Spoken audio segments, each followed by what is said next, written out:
ঈসা আলাইহিস সালাম একদিন রাস্তা দিয়ে কবরস্থান দিয়ে হেঁটে যাচ্ছিলেন। কবরস্থানে দেখলেন এক ব্যক্তির, আল্লাহর নবীগণের পাওয়ার অনেক উপরে, তারা উপরে যেভাবে দেখেন মাটির নিচেও দেখতে পান, সুবহানাল্লাহ। এই জন্য তাদেরকে নবী বলা হয়। গায়েবকে খবর দেয় নেওয়া, গায়েবের সংবাদদাতা, আল্লাহ তাদেরকে দিয়েছেন সেই ক্ষমতা। ওনারা হেঁটে যাচ্ছেন, ঈসা আলাইহিস সালাম দেখতেছে কবরের ভিতরে একজন ব্যক্তির আযাব চলতেছে।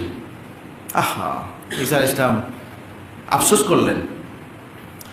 1 বছর পরে, 1-2 বছর পরে আবার সে রাস্তা দিয়ে হেঁটে যাচ্ছেন, কিন্তু দেখতে পেলেন ওই ব্যক্তি যার আযাব চলতেছিল, ওই ব্যক্তি এখন আনন্দে আছে। আল্লাহ তাআলা জান্নাতের নাজ নিয়ামত দিয়ে তাকে ভরপুর করে দিল। মাজরা क्या है?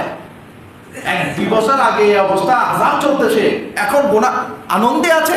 তখন আল্লাহর কাছে দোয়া করল, আল্লাহ এইটার হিকমত আমি বুঝলাম না, এই ব্যক্তির এমন কি আমল ছিল যার কারণে তাকে এখন আপনি শাস্তি থেকে জান্নাতি বানাই দিলেন।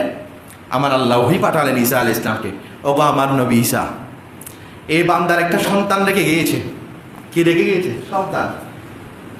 এই সন্তানটাকে তার মায়ে মক্তবে পাঠিয়েছে। আমি মারা যাওয়ার সময় সে ছিল ছোট, তখন মক্তবে ভর্তি করাই নাই। যখন 1 বছর হয়ে গেল, সে মক্তবে যাওয়ার উপক্রম হলো, হুজুরের কাছে পাঠাইলেন।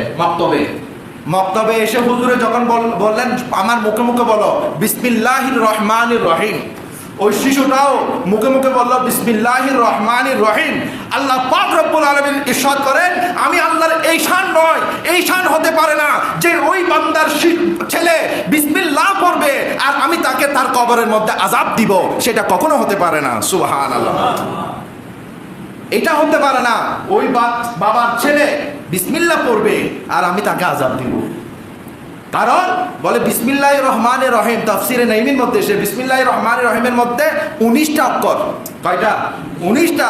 বলে 19টা অক্ষরে, এক একটা অক্ষরের বিনিময়ে জাহান্নামের দরজা, এগুলো না হচ্ছে 19টা।